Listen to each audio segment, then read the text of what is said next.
Nous sommes dans les années 90. La série Les Simpsons connaît son premier vrai succès sur Canal+, la Macarena fait danser la terre entière, les inconnus sont à leur prime, Pokémon commence à être diffusé en France, mais un autre phénomène marque également profondément cette décennie, et il est musical. Si le grunge est en train de séduire le monde entier, un autre phénomène encore plus grand public détruit tout sur son passage. Ce sont les boys bands, autrement dit des groupes de garçons, souvent très jeunes, qui ensemble font de la musique pop. Parmi eux se trouvent les Backstreet Boys, littéralement l'un des boys bands ayant vendu le plus de disques au monde de tous les temps. On parle de plus de 130 millions d'albums vendus, on parle d'un groupe qui a réussi 2 fois à vendre plus d'1 million de copies en première semaine, exploit que seulement 21 artistes dans le monde encore aujourd'hui ont réussi à accomplir. Bref, leur influence est juste énorme.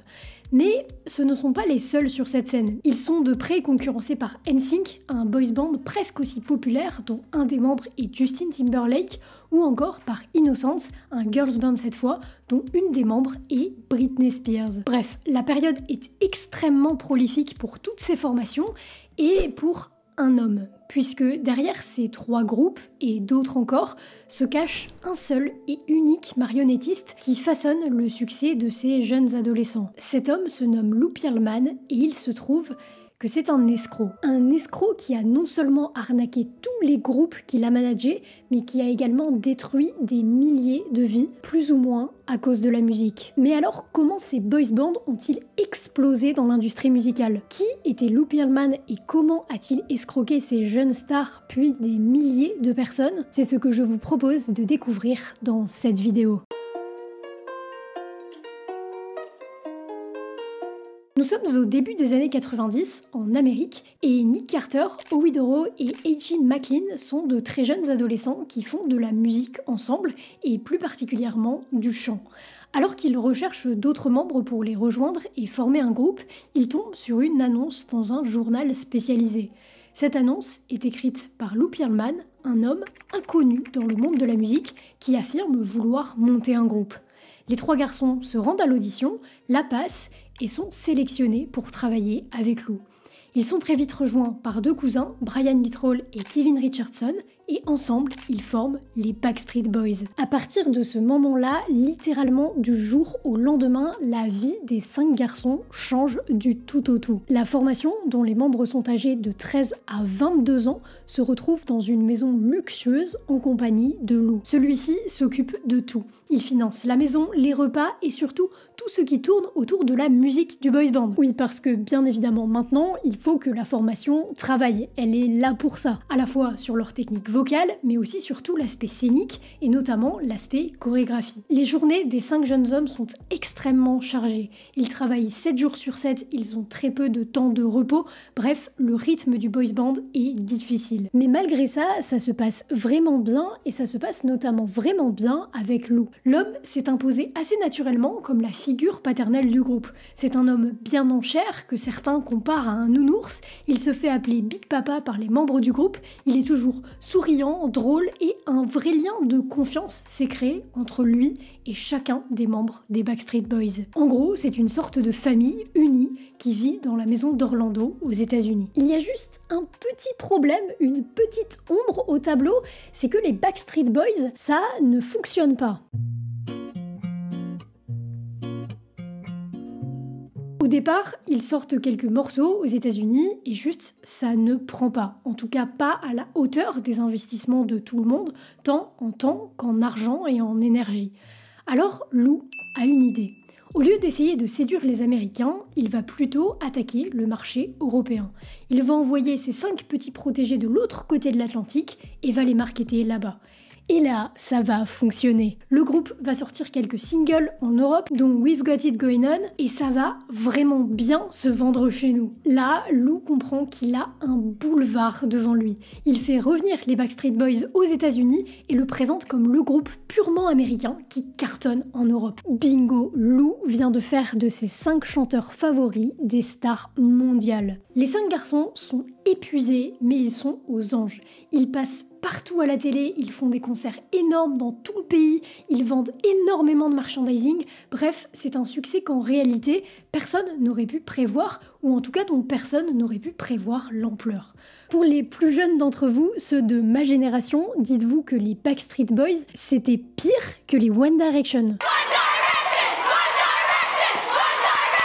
Bref. Tout ça, Lou, qui est à l'initiative du groupe, qui les a choyés, qui leur a permis de devenir les stars qu'ils sont aujourd'hui, il devrait s'en réjouir, se réjouir de voir ses efforts, à lui et à ses enfants de cœur, quelque part, payés enfin. Mais ce n'est pas le cas. Parce qu'en réalité, Lou, il a déjà d'autres plans, et peut-être même des plans qui vont à l'encontre même des Backstreet Boys. En somme, avec les Backstreet Boys, Lou vient de trouver littéralement la formule pour faire percer un boy band à grande échelle. Alors, s'il l'a déjà fait une fois, pourquoi ne pourrait-il pas recommencer ? C'est ce que Lou a en tête d'une part, mais plus encore d'autre part, il veut créer un concurrent à son propre boys band. Il veut créer une entité qui va venir défier les Backstreet Boys. Pour justifier cela, il prend l'exemple de Coca-Cola et de Pepsi. Quelqu'un un jour va copier les Backstreet Boys, alors pourquoi pas nous ? C'est en 1996, avant même la réelle grosse explosion des Backstreet Boys, qu'ils forment donc un deuxième groupe. Ce deuxième groupe, ce sont les NSYNC. Et il va suivre exactement le même processus. Il trouve 5 jeunes hommes, loue une autre maison, fait suivre les mêmes cours, la chorégraphie, le chant, le même rythme de travail et la même ambiance très familiale au sein de la maison. Et au début, le groupe est lancé en Europe, plus précisément en Allemagne. Et la formule de Lou marche de nouveau. Le groupe connaît un succès retentissant en Europe, devient numéro 1 en Allemagne, ils rentrent aux États-Unis pour sortir leur premier album, version dite américaine. Bref, le même plan que pour les Backstreet Boys, à l'exception près qu'au départ, en Amérique, cet album ne fonctionne pas autant qu'il aurait dû. Les NSYNC sont pour l'instant en retrait par rapport aux Backstreet Boys. Mais ces derniers vont refuser un live sur Disney Channel et les NSYNC vont en profiter. Ils vont y aller à la place du premier boys band et ce live va faire exploser leur album. À partir de ce moment, les deux groupes commencent à atteindre globalement le même niveau de célébrité et la guerre entre eux va commencer. Tout comme Pepsi et Coca se concurrencent mais se nourrissent l'un de l'autre en même temps, les deux groupes vont entamer une sorte de guerre publique qui va ne faire que les rendre chacun de plus en plus populaires. Fin des années 90, très rares sont les adolescents américains et surtout les adolescentes américaines qui n'ont pas un avis. Il faut être Team Backstreet ou Team NSYNC, mais il n'existe pas d'entre-deux. Lou vient de réussir 2 fois à faire percer 2 projets qui s'alimentent en plus l'un l'autre. Et là, on peut se dire qu'au final, tout le monde est content. Lou a réussi une prouesse, les deux groupes connaissent un succès retentissant, bref, tout va pour le mieux. Eh bien oui, mais non. Tout ça est en fait construit sur un vaste mensonge et tout va s'effondrer très vite à cause d'une enveloppe.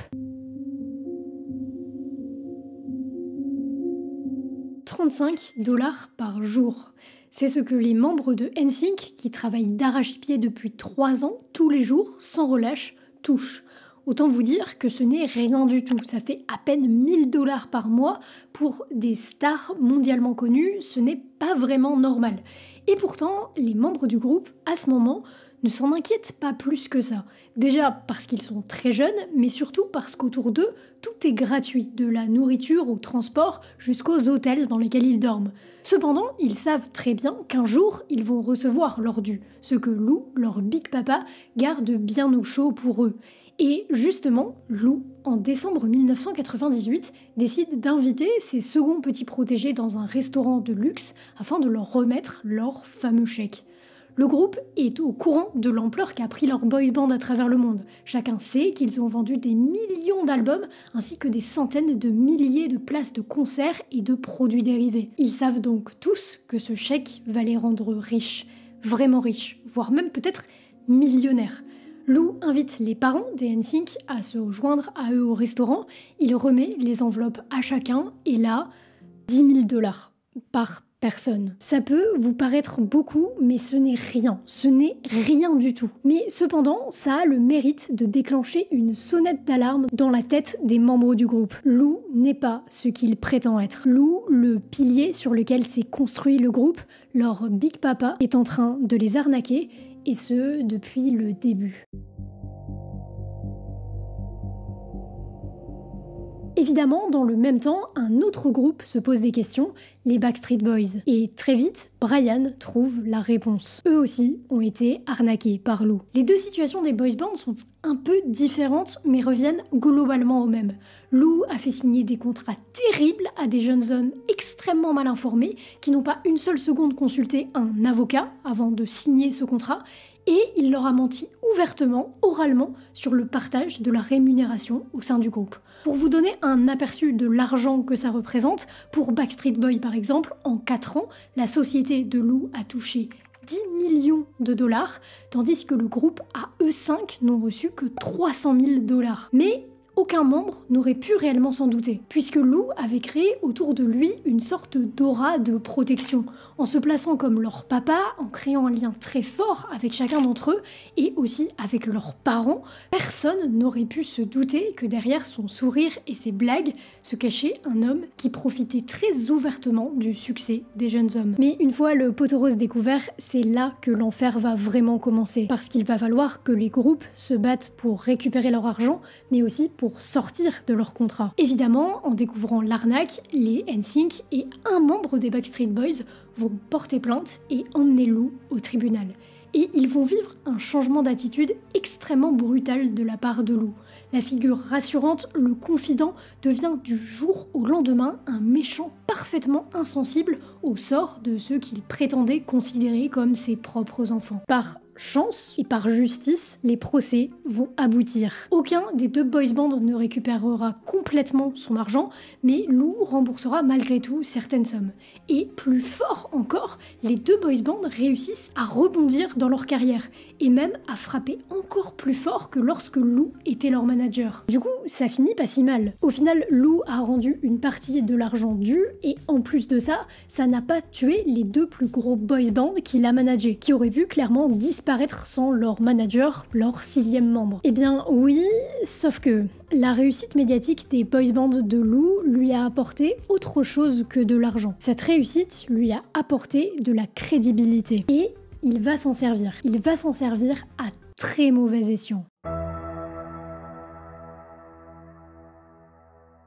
Je vous invite à imaginer une petite situation. Vous venez de perdre votre maman qui laisse derrière elle un héritage. Vous et votre compagne ou compagnon décidez qu'il faut mettre cet argent à l'abri et essayer de le faire fructifier assez intelligemment, à la fois sans prendre trop de risques et à la fois en tirant un rendement assez satisfaisant pour que la somme soit suffisante pour vivre le reste de votre vie dans des conditions décentes. Imaginez-vous maintenant entendre parler d'un investissement dit sûr et voir en personne un homme vous étaler sa réussite, venir vous chercher au rendez-vous dans des voitures de luxe et vous exposer ses disques d'or, voire même vous présenter deux des groupes les plus médiatisés du moment sous vos yeux.